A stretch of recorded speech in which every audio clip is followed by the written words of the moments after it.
What if you brought Newton to ancient Greece? Day 1.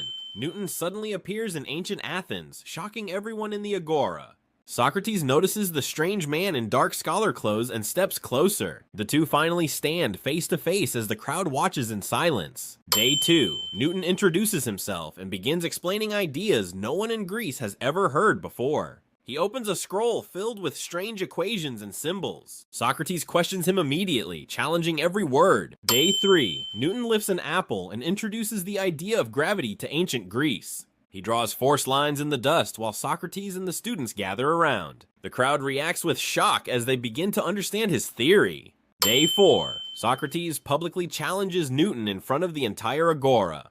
He pushes Newton with sharp questions, trying to break his logic. Newton kneels down and rewrites his proof under pressure.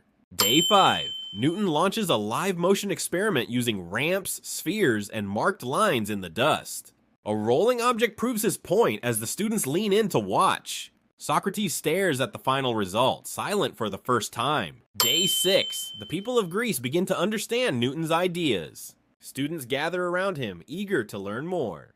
Even Socrates steps back and reflects on what he has witnessed. Day 7. Newton and Socrates face each other for one final debate in the packed agora. Newton reveals his ultimate proof before the entire city. Socrates gives his final answer as Athens watches the historic ending in silence. Pushed too far by Socrates' actions, Newton finally snaps and ties him up. Subscribe.